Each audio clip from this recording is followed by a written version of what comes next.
नमस्कार, आप देख रहे हैं हमारी खास पेशकश लीगल हेल्पलाइन। मैं हूं आपके साथ हिमांशु दीक्षित। देश का लोकतंत्र इस देश की खूबसूरती का एक अभिन्न अंग है, जहां जनता का, जनता के लिए, जनता द्वारा शासन के एक सूत्र पर चलते हुए हर एक नागरिक को समानता के साथ स्वेच्छा से जीने का अधिकार दिया जाता है। लोकतंत्र की आत्मा संविधान को कहा जाना अतिशयोक्ति नहीं होगा और इसी संविधान का प्रियम्बल यानी संविधान की प्रस्तावना भी समाज के हर व्यक्ति के लिए समता और न्याय की बात करता है। कानून हर समस्या के सही प्रारूप में समाधान के लिए मौजूद है, लेकिन सही जानकारी ना होने या कानूनी पेचीदगियों के चलते एक हिस्सा सही समय पर न्याय हासिल करने में असमर्थ महसूस करता है। और इसी अंतर को खत्म करने के लिए इंडिया लीगल रिसर्च फाउंडेशन के इनिशिएटिव लीगल हेल्पलाइन में हम यहां मौजूद हैं, आपकी हर कानूनी समस्या में आपकी सहायता के लिए। एक पत्रकार के तौर पर जब समाज में लोग आपको जानते हों और आप लीगल हेल्पलाइन सरी का एक उम्दा शो होस्ट कर रहे हो, तो लोग आपसे उम्मीद करते हैं कि कानूनन इंसाफ पाने में आप उनके लिए बेहद मददगार साबित हो सकते हैं। और बेहद आम शिकायत जो कानून में पड़ती हैं वो ये कि पुलिस स्टेशन में उनकी बात सुनी नहीं गई, उनकी समस्या को सही तरीके से सुलझाया नहीं गया, या फिर ये कि पुलिस ने रिपोर्ट लिखने से मना कर दिया। और रोजमर्रा की जिंदगी में हम लोग देखते भी हैं कि अपने साथ हुई नाइंसाफी की रिपोर्ट दर्ज कराने में ही काफी दिक्कतें हमको सामने आती हैं, जिसका सबसे बड़ा कारण जो सामने आता है वो है कानून के बारे में सही और सटीक जानकारी ना होना। आज हम बात करेंगे एफआईआर संबंधी कानून की और ये जानने की कोशिश करेंगे कि एफआईआर से जुड़े क्या कुछ कानूनी प्रावधान हैं। तो एफआईआर संबंधी क्या कुछ कानूनी प्रावधान हैं और क्या आपको एफआईआर करते वक्त किसी तरह की परेशानी का सामना करना पड़ रहा है या फिर आपकी कोई भी कानूनी समस्या यहां पर सामने आ रही है, तो स्क्रीन पर दिए गए नंबर्स पर आप हमें कॉल कर सकते हैं। स्क्रीन पर दिए गए नंबर्स पर आप हमें कॉल करें, अपनी बात यहां पर रखें और यहां पर आपकी जो परेशानियां हैं उनको दूर करने के लिए हम यहां मौजूद हैं।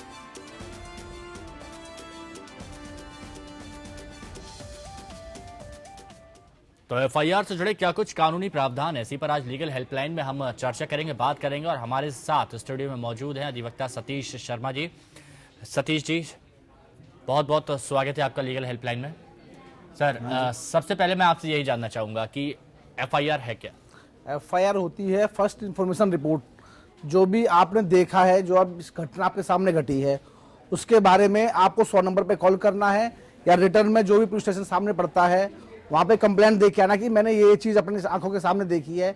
उसी कंप्लेंट पे डीडी एंट्री हो जाती है जब आप पुलिस स्टेशन में देते हैं उस डीडी एंट्री को ही। उसके बाद उस पर एक आईओ इन्वेस्टिगेशन ऑफिसर का मार्क कर दी जाती है और आईओ का काम होता है उस डीडी एंट्री पर अपनी इन्वेस्टिगेशन स्टार्ट कर देना।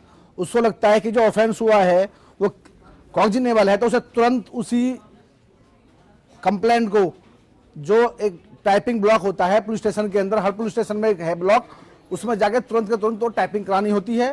टाइपिंग कराने के बाद वो जो कंप्लेनेंट आता है उसको एफआईआर की कॉपी फ्री ऑफ कॉस्ट दे दी जाती है जी। और फिर उसके बाद उस एफआईआर पे इन्वेस्टिगेशन स्टार्ट कर देते हैं वो लोग। सर, आपसे ये भी जानना चाहेंगे कि एफआईआर को लेकर कई तरह की बातें निकलकर सामने आती हैं। कहा जाता है कि जब पुलिस के पास जाते हैं जानबूझकर एफआईआर लिखी नहीं जाती है, पुलिस का लोड वहां पर बहुत ज़्यादा बढ़ जाता है। शायद ये एक बड़ी वजह होगी कि पुलिस एफआईआर लिखने के लिए हालांकि थोड़ी बहुत लापरवाही यहाँ पर करती है। ज़्यादातर अमूमन जो शिकायतें यहाँ पर आती हैं, दर्शक जैसा जुड़ते हैं हमारे साथ, तो क्या आपको लगता है कि हाँ ऐसा होता आया है, एफआईआर को लेकर पुलिस इतनी संजीदगी नहीं दिखाती? ऐसा होता है, पुलिस वालों के ऊपर बर्डन हो जाता है इन्वेस्टिगेशन करने का।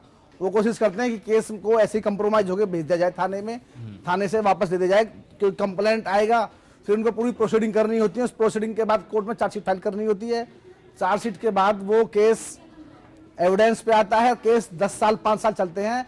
तो जो आईओ उस केस को बनाता है उसको जब तक वो केस खत्म नहीं होता है कोर्ट में आना जाना पड़ता रहता है उसको। तो इसलिए हर पुलिस वाला चाहता है कि कंप्लेंट आए तो उसमें हम लापरवाही ना बरत के उसकी सेटिस्फेक्शन के लिए उसे बुलाए रखते हैं, बैठाए रखते हैं और एफआईआर दर्ज नहीं करते हैं। तो इसके लिए क्या करना चाहिए, जो भी आदमी, जो भी कंप्लेंट, जो भी शिकायत करता थाने में जाता है, अपनी सबसे पहले कंप्लेंट पे डीडी एंट्री करवा ली। डीडी एंट्री कराने के बाद उसकी अगर नहीं सुनते हैं पुलिस वाले तो कंप्लेंट वो 100 नंबर पे कॉल कर सकते हैं कि मैं पुलिस स्टेशन में गया था, वहां पे ड्यूटी ऑफिसर मिला था, उसने मेरी कंप्लेंट नहीं सुनी है। उसके बाद भी अगर वो कंप्लेंट को नहीं लेते हैं, इस बारे में हम बात करेंगे कि अगर आपकी एफआईआर नहीं लिखी जाती है तो फिर आपको क्या करना चाहिए जो फरियादी होते हैं। हमारे साथ दर्शक इस वक्त जुड़ रहे हैं, हमारे साथ नरेश कुमार हिमाचल प्रदेश से जुड़ चुके हैं। नरेश जी, स्वागत है आपका। किस तरह की आपको परेशानी है, क्या समस्या है, अपनी बात रखिए। नमस्कार सर जी। जी कहिए। सर जी, एक गाड़ी थी मेरे पास, बोलेरो मैक्स पिकअप। अच्छा। वो मैंने एग्रीमेंट पर दी थी किसी बंदे को। ठीक है। अच्छा जी, अगर इसका कोई रिश्तेदार था SHO साहब। अच्छा। 1 साल तो मेरी कंप्लेंट ही नहीं लिखी थी उसने। हम्म। कंप्लेंट दी हो गया, उसने लिखी नहीं है, कल आइए परसों आइए, तो उन्हें कुरियर के द्वारा 1.5 साल के बाद मैंने वो FIR दर्ज कराई थी। हम्म। अब उस पर मेरी कोई कार्रवाई नहीं हो रही, ना मेरे गड्डी मिल रही, ना मेरे उसको पैसा मिल रहा, कुछ नहीं मिल रहा जी। 3 साल हो गए मेरे को। आपकी गाड़ी चोरी हो गई थी बोलेरो? चोरी नहीं हुई, एग्रीमेंट पर दी थी, जो रेंट पर दी थी। अच्छा, तो लेकर भाग गया जो गड्डी वो। ठीक है, ठीक है, आपकी समस्या का यहाँ समाधान लेते हैं। सतीश जी, इनकी समस्या ये है कि इन्होंने एग्रीमेंट पर एक गाड़ी दी थी और कोई लेके भाग गया। कंप्लेंट लिखाने के लिए लगातार कोशिश कर रहे हैं, लेकिन इनकी कंप्लेंट यहाँ पर नहीं लिखी जा रही है। समझ नहीं आ रहा क्या किया जाए। उन्हें क्या करना चाहिए, जो भी कंप्लेंट है वो सब राइटिंग में डाल के, आप जो भी आपके यहाँ पुलिस स्टेशन पड़ता है, जो भी नियरेस्ट पुलिस स्टेशन है, वहाँ पे स्पीड पोस्ट से कोरियर से वो कंप्लेंट भेज दीजिए। और उसके 10 दिन का वेट करने के बाद SSP होता है या DCP होता है, उस कंप्लेंट को DCP के यहाँ भेज दीजिए कि मैंने फलाने तारीख पे जो चौकी इंचार्ज जो पुलिस स्टेशन है कंप्लेंट दी थी, लेकिन DCP साहब जो फलाना चौकी इंचार्ज है SHO साहब है, वो मेरी कंप्लेंट पे कार्रवाई नहीं कर रहे हैं। उसके बाद अगर DCP साहब भी आपकी कंप्लेंट पे, SSP साहब भी कंप्लेंट पे कार्रवाई नहीं करते हैं, तो उसके बाद आप कोर्ट के अंदर मजिस्ट्रेट की कोर्ट में जाके 156(3) CRPC में जाके आप कंप्लेंट कोर्ट में फाइल कर सकते हैं। फिर मजिस्ट्रेट पुलिस स्टेशन से अपना आप रिपोर्ट मंगवा लेंगे कि उन्होंने आपकी कंप्लेंट पे क्या कार्रवाई की है, क्या कार्रवाई नहीं करी है। चलिए, शुक्रिया आपका हमारे साथ जुड़ने के लिए। उम्मीद करते हैं आपको आपके सवालों का यहाँ पर जवाब मिला होगा। हमारे साथ एक और दर्शक यहाँ पर जुड़े हुए हैं, अमरेंद्र प्रताप सिंह, उत्तर प्रदेश से। अमरेंद्र जी, स्वागत है आपका। क्या परेशानी है, क्या समस्या है, रखिए अपनी बात। सर, मैं आपसे बताना चाहता हूँ जी। कि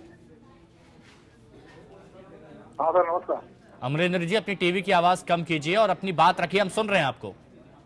हाँ सर, ऐसा है कि हमारे भाई 80 केस है, मुकदमे में है। अच्छा। तो क्या ये नियम है कि उनकी जगह पे किसी और को इंस्पेक्टर आए और रात में सतीश देने कि जबरदस्ती घर खुलवाए और उनकी जगह पे किसी और के फैमिली मेंबर को उठा ले जाए? मैं इसका जवाब ले लेता हूं।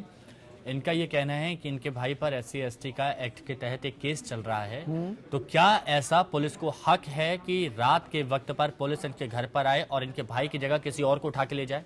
ऐसा अगर हुआ, ऐसा होता नहीं है। अगर ऐसा हुआ है तो जो भी आप ग्रीवांस है पुलिस वालों के खिलाफ, एक्चुअली कानून में लिखा हुआ है शाम को 6 बजे के बाद सिर्फ जो हीनियस क्राइम है उसमें पुलिस वाले आपके घर जा सकते हैं। उसमें भी सर्च वारंट करने के, अरेस्ट वारंट करने की उनको अपने अपर जो हायर ऑफिसर से परमिशन लेनी होती है। अगर पुलिस वालों ने ऐसा किया है तो उनके खिलाफ आप कंसर्न DCP या विजिलेंस ऑफिस में कंप्लेंट डाल सकते हैं कि शाम को 6 बजे के बाद ये पुलिस वाले जो उनके बाय नेम जो जिस पुलिस स्टेशन से आए नाम डाल के विजिलेंस ऑफिस में और अपना कमिश्नर ऑफिस में, DCP ऑफिस में कंप्लेंट दे दीजिए ये लोग हमारे यहाँ पे आए हैं। तो उसके बाद उनकी इंक्वायरी ओपन हो जाती है। उसके बाद इंक्वायरी होने के बाद जो भी आपके सामने आ जाएगा कि उन्होंने क्या लीगल किया है, क्या इलीगल किया है। आपको तुरंत के जो भी आपके साथ जो भी घटना हुई है, जैसे भी वो जिस टाइम आई है, पूरी चीज आप राइटिंग में लिख के, टाइपिंग करा के, साइन करके, मोबाइल नंबर डाल के अपने यहाँ पे DCP SSP साहब के यहाँ पे और विजिलेंस ऑफिस हर स्टेट में बने हुए हैं, वहां पे फॉरवर्ड कर दीजिए। अपने आप आपके सामने रिजल्ट आ जाएगा। अमरेंद्र जी, कोई और आपकी परेशानी है? अमरेंद्र जी, चलिए, लगता है हमारा संपर्क टूट चुका है। बात यहाँ पर FIR से रिलेटेड मुद्दों की कर रहे हैं। अगर आपकी भी कोई समस्या है, कोई परेशानी है, तो आप हमें कॉल कर सकते हैं। हमारी टेलीफोन नंबर आपकी टेलीविजन स्क्रीन पर है। सर, जैसे हमारे पास एक केस आया था, हिमाचल प्रदेश से नरेश जुड़े हुए थे। उन्होंने बोला था कि बहुत पहले उनकी गाड़ी चली गई थी। तो कितने पुराने मामले की हम FIR दर्ज करा सकते हैं? 3 साल तक का टाइम होता है, लिमिटेशन का टाइम 3 साल का है। कोई भी ऑफेंस हुआ है, अगर 3 साल के अंदर आपने उस ऑफेंस को लेकर कोई कंप्लेंट नहीं करी है, तो फिर उसके बाद ऑटोमेटिक ये समझ जाता है कि यार उनको जो उनका ग्रीवांस थे वो कंप्लीट हो गए हैं। 3 साल की लिमिटेशन होती है उसके लिए। और 3 साल बाद? 3 साल बाद तो फिर आपने कोर्ट ये पूछेगी 3 साल तक आपने क्या कार्रवाई क्यों नहीं लेकिन करी। मतलब कोई रास्ता यहाँ पर खुला रहता होगा ना कि अगर 3 साल बीत चुके हैं किसी अपराध को हुए, किसी कारणवश नहीं करा पाए, तो 3 साल बाद करा सकते हैं। वो जो कारण है वो आपको स्पेसिफिक लिखना पड़ेगा कि इस कारण वजह से हम कोर्ट में नहीं आ पाए थे या हमने ये कंप्लेंट पुलिस स्टेशन में नहीं दी। हाँ, ये हो सकता है कि आपका पक्ष यहाँ पर थोड़ा सा ढीला हो जाए। ये सारी चीज। चलिए, ठीक है। हमारे साथ एक और दर्शक इस वक्त बिहार से जुड़ चुके हैं, सोनू कुमार। सोनू, क्या कहना चाहते हैं आप? क्या परेशानी है आपकी? स्वागत है आपका, अपनी बात रखिए। जी सर, बोलना चाहती सिविल सूट से जानकारी चाह रहे हैं। बताइए। तो बोलना चाहिए 1933 साल से 1933 से केस चल रहा है। कब से? 1933। 1933 से आपसे केस चल रहा है? जी जी। हाँ। और जी उसमें साहब सर अभी चल रहे बहस। बहस में से सर एक पेशकार जो है, पेशकार वो घूस ले लिया अगले आदमी से। हम उसके लिए क्या करना पड़ रहे हैं? सोनू, आपकी बात सही तरह से पहुंच नहीं पा रही है, एक बार फिर आप दोहराएंगे अपनी बात? हेलो सर जी कहिए। 1933 में हमने एक जमीन खरीदा था। अच्छा 19, ठीक है। 1933 जमीन खरीदा। हाँ। वही जमीन को जिससे मैंने खरीदा उसी का बेटा से कोई और खरीद लिया 1992 में। ठीक है। 1992 में खरीदा। इधर उसका डिग्री कैसे हो गया? उसी जमीन पर डिग्री उसका हो गया उसने 1992 लागू। इनका जमीन का मामला है और 1992 में जो जमीन इनकी ली गई थी वो जमीन कहीं और किसी और ने उस पर कब्जा जमाया, इस तरह का इनका मामला है। तो इसमें ये क्या कुछ मदद इनकी हो सकती है? वैसे मैं एक चीज़ और चाहूँगा सोनू कि आप जो नीचे पता नीचे दिया गया है हमारे इंडियन लीगल रिसर्च फाउंडेशन का, आप वहाँ पर पूरी चिट्ठी भी लिखें और आप हम तक अपनी बात पहुँचाएं। आप मेल भी कर सकते हैं, आपको पूरी मदद पूरी सहायता यहाँ पर की जाएगी। लेकिन फिर भी हम एक मोटे तौर पर जान लेते हैं कि आप क्या कर सकते हैं। ज़मीन से संबंधित इनका मामला है। एक्चुअली होता क्या है हमारे देश के अंदर ना, प्रॉपर्टी के केसों को लेके लोग क्या करते हैं कि प्रॉपर्टी के कागज बनवा लेते हैं और सोचते हैं कि प्रॉपर्टी हमारी हो गई। वो उस प्रॉपर्टी की रजिस्ट्री करवाते नहीं है और सोचते हैं कि नकली स्टैंप पेपर बनवा लेते हैं। लोग खिलाड़ी होते हैं और पब्लिक को मिसगाइड करते हैं। जब भी हम कोई प्रॉपर्टी लेते हैं तो जो नियरेस्ट हमारे यहाँ पर रजिस्ट्रार ऑफिस होता है वहां पे जाके हमें सबसे पहले वेरीफाई करना चाहिए कि जो प्रॉपर्टी हम ले रहे हैं वो प्रॉपर्टी जेन्युइन है या गवर्नमेंट की लैंड नहीं है, क्या नहीं है। फिर प्रॉपर्टी लेने के बाद सबसे पहले हमें क्या करना चाहिए, प्रॉपर्टी की रजिस्ट्री करानी चाहिए। गवर्नमेंट के रिकॉर्ड में हमारा नाम आ जाएगा कि प्रॉपर्टी इनकी फलाने फलाने से लेके इनके नाम दाखिल खारिज हो गई है, उसे इंग्लिश में म्यूटेशन कहते हैं। उसके बाद अगर इस तरह की कोई परेशानी आती है तो आप पुलिस की मदद भी ले सकते हैं। उसके बाद आप पुलिस की मदद ले सकते हैं कि फलाने आदमी ने चीटिंग करी है, जो भी है। लेकिन सबसे पहले रजिस्ट्री यहाँ पर कराना बेहद रजिस्ट्री जरूरी है। उसके बाद है। अगर धोखाधड़ी या फिर फौजरी वाला मामला आता है तो आप पुलिस की मदद ले सकते हैं। लेकिन हम सोनू कहेंगे कि आप हम तक अपनी बात पहुंचाएं चिट्ठी लिखकर, तो उसकी हम सही से आपको मदद कर सकते हैं। हमारे साथ एक और दर्शक सुरेश कुमार यहाँ पर उत्तर प्रदेश से जुड़ चुके हैं, हरदोई से। सुरेश कुमार जी स्वागत है आपका, अपनी बात रखिए, क्या परेशानी है आपको? सर हमारी शादी जो है 2013 में हुई थी। अच्छा। तो उसमें सर जो हमारी वाइफ है वो इस समय पुलिस में हो गई है सर। वो न तो तलाक दे रही है न शायद आना चाहती है सर। कभी हमारे यहाँ रही भी नहीं सर, हम क्या करें इसमें? वो पुलिस में भर्ती हो गई हैं? हाँ जी सर, और शायद उनका कोई भी माजरा समझ में नहीं आ रहा कि हमको छोड़ेंगी या नहीं छोड़ेंगी। चलिए बिल्कुल, कोई पार्टी क्लियर भी नहीं कर रही। बिल्कुल मैं मदद ले लेता हूं और मैं जान लेता हूं कि इसमें क्या किया जा सकता है। 2013 में इनकी शादी हुई थी और इनकी वाइफ है वो पुलिस में भर्ती हो गई हैं। ना ही वो आ रही हैं इनके पास, ना ही वो इन्हें छोड़ रही हैं, ना ही तलाक दे रही हैं। कुछ समझ नहीं आ रहा है, क्या कर सकते हैं ये? एक्चुअली जब आपकी वाइफ को छोड़े 2013 से 3 साल हो गए हैं तो आपने सेक्शन 9 का केस डाला उन्हें रखने के लिए। अगर आप उनको रखना चाहते हैं तो सेक्शन 9 हिंदू मैरिज एक्ट का केस फाइल कीजिए कि आप मेरी लीगली वाइफ हैं, मेरे साथ आके रहिए। और वरना वो, या आप डाइवोर्स का केस फाइल कर दीजिए कि आप 1 साल से ऊपर का सेपरेशन हो गया है तो आप डाइवोर्स केस फाइल कर सकते हैं। अगर 3 साल हो गए तो आपने क्या अभी तक एक्शन लिया है इसके बारे में, ये तो आपको ही पता है। तो अगर आप उसे रखना चाहते हैं तो सेक्शन 9 का केस फाइल कीजिए। अगर उनके साथ नहीं रहना है तो डाइवोर्स का केस फाइल कर दीजिए, जो भी आपके यहाँ पे ADM की कोर्ट है उस कोर्ट के अंदर। चलिए शुक्रिया आपका हमारे साथ जुड़ने के लिए, अपनी बात रखने के लिए। हमारे साथ सोमपाल, एक और दर्शक यहाँ पर इस वक्त जुड़ चुके हैं पीलीभीत उत्तर प्रदेश से। सोमपाल स्वागत है आपका, आपको क्या परेशानी है, किस तरह से हम आपकी मदद कर सकते हैं?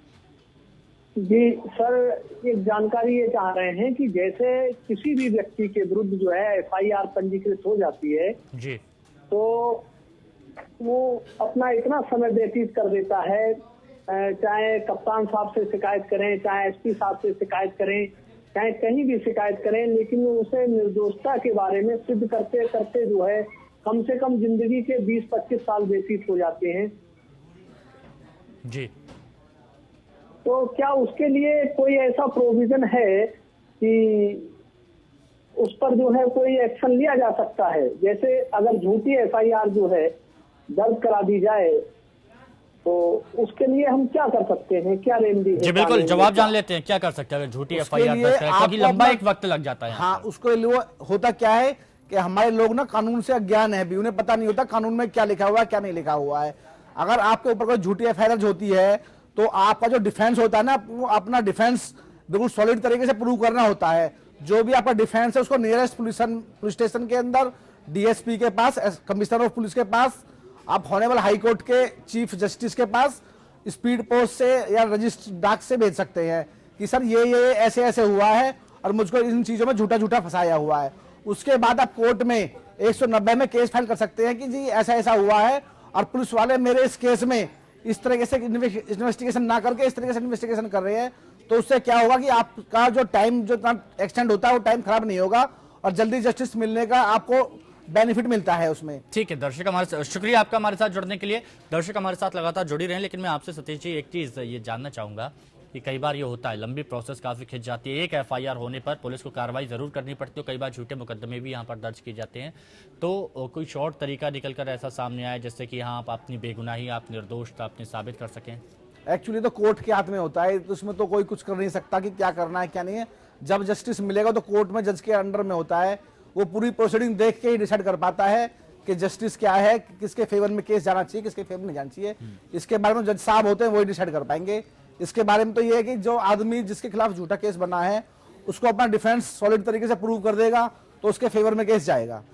ये सारा केस डिफेंस पे डिपेंड करता है। ठीक है, उत्तर प्रदेश के देवरिया से हमारे साथ संतोष अगले दर्शक इस वक्त जुड़े हुए हैं। संतोष जी स्वागत है आपका, हम किस तरह से आपकी मदद कर सकते हैं, अपनी समस्या बताएं। सर ऐसा है ना कि हमको अलग हुए 1987 के अलग हुए हैं। आप अपनी पत्नी से अलग हुए हैं? नहीं, परिवार से अलग हुए अच्छा, हैं। ठीक जैसे है। हमारे पिताजी और चाचा से अलग हुए हैं। ठीक है, ठीक है।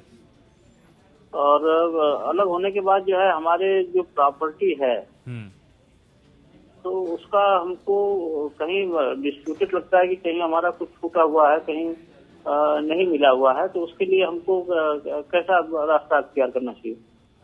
1987 से ये अपने परिवार से अलग हो गए हैं और अब प्रॉपर्टी को लेकर ये सुझाव चाहते हैं कि कैसे अगर ये उस पर हक जताना चाहें तो कैसे जता सकते हैं। उसके लिए आपको सूट फॉर पार्टीशन फाइल करना पड़ेगा। जो भी आपकी जुडिशन है, जहाँ पे आपका गांव है, जहाँ पे आपकी प्रॉपर्टी है, वहाँ की सिविल कोर्ट में जाके आपको सूट फॉर पार्टीशन फाइल करना होगा। यानी देवरिया में है तो देवरिया में केस फाइल करना होगा कि जी ये ऐसे ऐसे फलानी प्रॉपर्टी है और मैं उनका लीगल हेयर हूँ, ये मेरा हिस्सा बनता है।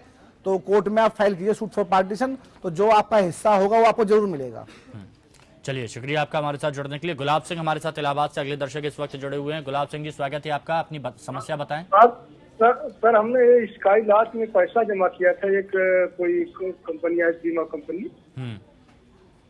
ठीक है। तो सर हमने पैसा इसमें जमा किया था। तो इसको जो है ये कंपनी इलाहाबाद में पहले अपना कार्यालय खोला था, तो किंतु इस समय यहाँ कार्यालय है नहीं। तो उसको सर स्काई लैंड, फिर इसके बाद जो है ये दूसरे नाम से अपना कंपनी बदल दिया था, SLDI इंफ्राकॉम लिमिटेड। अच्छा, तो इसके बाद यहाँ यही कंपनी नहीं है इलाहाबाद में। तो सर इसके बारे में हम कहाँ से पता करें कि ये तो कंपनी इनकी है या बातों नहीं? से, गुलाब सिंह जी की बातों से ऐसा लग रहा है कि धोखाधड़ी के यहाँ पर शिकार हुए हैं। तो इसमें ये क्या कर सकते हैं सर? उसके लिए आप गूगल पे जाके सर्च कर सकते हैं कि जो इनके हेड ऑफिस है कहाँ पे नहीं है।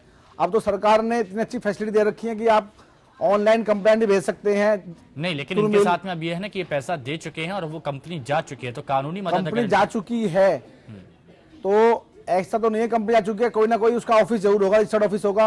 और कंपनी पूरी तरीके से बंद हो गई है तो फिर तो कोर्ट, पुलिस स्टेशन कोई आप पे हेल्प कर नहीं सकता है। अगर आप लेकिन ये पुलिस पे अपना मामला तो केस तो दर्ज करा सकते हैं, ये इसमें दर्ज करा सकते हैं। पुलिस में जो भी ग्रीवांस है सारी कंप्लेंट दे दीजिए कि क्या हुआ था, कैसे हुआ था, सारी चीज राइटिंग में दे दीजिए। अगर उनका कोई भी ऑफिस होगा उनका, तो इनको जस्टिस जरूर मिलेगा। चलिए, अंकित एक और दर्शक हमारे साथ जुड़े हुए। अंकित स्वागत है आपका, अपनी बात रखिए, क्या समस्या है आपको? जी मेरी समस्या ये है कि मैं सिर्फ इतना जानना चाहता हूँ कि अगर FIR नहीं लिखी जाती है तो हम क्या करें? अगर FIR नहीं लिखी जाती है तो हम क्या करें? FIR अगर नहीं लिखी जाती है तो क्या करना चाहिए? जैसे शुरुआत में हमने आपको बताया था, एक बार फिर हम आपको बता देते हैं सर अपनी बात। FIR नहीं लिखी जाती है तो आप पुलिस स्टेशन में जाते हैं, सबसे पहले अपनी लिखित शिकायत देते हैं, जी ये एक प्रॉब्लम थी हमें, ये कार्रवाई होनी चाहिए। पुलिस वाले आपकी कार्रवाई नहीं करते हैं तो आपको स्पीड पोस्ट, जो भी नजदीक आपका डाकघर पोस्ट ऑफिस है, वहां से वो आपकी कंप्लेंट एनवलप में डाल के पोस्ट कर दीजिए। उसको पोस्ट करने के बाद आप 3-4 दिन का वेट कीजिए। उसके बाद भी पुलिस वाले आपकी एफआईआर नहीं लिखते हैं तो उससे जो अपर ऑफिसर होते हैं, डीसीपी है, एसएसपी साहब है, उनके पास वो कंप्लेंट दीजिए कि ऐसे ऐसे फलानी तारीख को मैंने थाने में गया था, वहां पे पुलिस वालों ने मेरी कंप्लेंट लिखी नहीं है।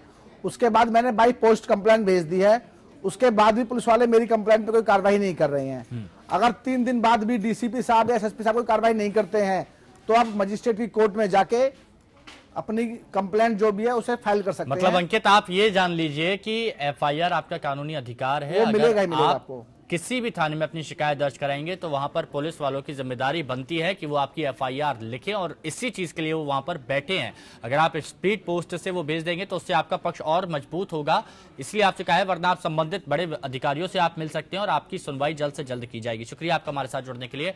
मैं एक चीज और आपसे जानना चाहता हूँ, एफआईआर के बारे में कई लोग, इस एफआईआर के बारे में काफी कम लोग जानते हैं। जीरो एफआईआर क्या होती है? जीरो एफआईआर ये होती है कि आपका एक स्टेट में कुछ मिसहैपनिंग हो गई और आप दूसरी स्टेट में चले गए तो अपनी कंप्लेंट को आप दूसरी स्टेट में फाइल कर सकते हैं कि मैं वहां से आया था और आते समय रास्ते में ये घटना मेरे साथ घट गई थी या ये चीज मैंने देखी थी।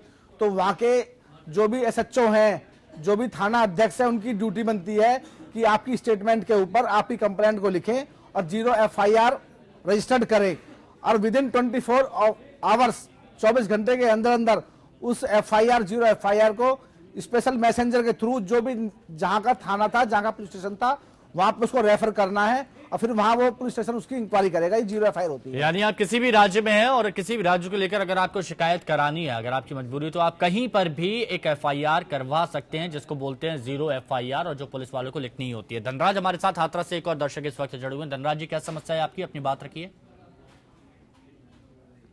धनराज जी। सर जी, हाँ कहिए धनराज जी।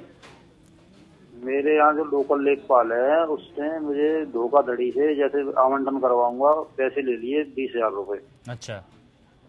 अब वो उससे पैसे मांगता हूँ तो कह देता है कि आज दूंगा कल दूंगा, वो पैसे नहीं दे रहा है। इस बात को जो हो गए 3 साल। अच्छा, इस प्रक्रिया में कोई आगे कोई सुझाव है? ठीक है, जान लेते हैं। लेखपाल है, 20,000 रुपए इनसे ऐठ लिए हैं लेकिन अब वापस नहीं कर रहा है, अब ये क्या कर सकते हैं इसमें? अगर आप किसी को रिश्वत देते हैं तो आप भी खुद उसमें अपराधी के सहभागी हैं। पहली बात तो किसी को रिश्वत देना और लेना दोनों अपराध होते हैं। अगर आपने पैसे दिए हैं उनको तो आपके पास कोई रिकॉर्डिंग होनी चाहिए। चलो, जो रिकॉर्डिंग भी नहीं है आपके पास, तो जो भी उसने किया है और पैसे की डिमांड कर रहा है तो आप जो वहां पे नियरेस्ट पुलिस स्टेशन है उस पुलिस स्टेशन में कंप्लेंट दे सकते हैं लिखित में कि लेखपाल को मैंने ऐसे ऐसे काम करवाया था, तो काम ना करने के वजह उसने मेरे से 20,000 की डिमांड करी और मेरे पर प्रेशर बनाया, मैंने उसे 20,000 रुपए दे दिए हैं और अब ऐसे ऐसे मेरा वो काम नहीं कर रहा है। तो इसके लिए आप न्यूयॉर्क पुलिस स्टेशन में जाकर कंप्लेंट दे सकते हैं उस लेखपाल के खिलाफ। फिर पुलिस स्टेशन में एसएचओ की, आईओ की ड्यूटी बनती है उसके ऊपर लीगल एक्शन लेने की। ठीक है धनराज, तो आप कंप्लेंट नजदीकी पुलिस स्टेशन में कराइए और जब एफआईआर होगी तो उसके बाद जांच की जाएगी और फिर निकलकर काफी कुछ चीजें सामने आएंगी। शुक्रिया आपका हमारे साथ जुड़ने के लिए। सतीश सर, आपका भी बहुत बहुत शुक्रिया, हमारे साथ आप जुड़े और इतने सारे लोगों की आपने परेशानियों का यहाँ समाधान किया, बहुत बहुत शुक्रिया।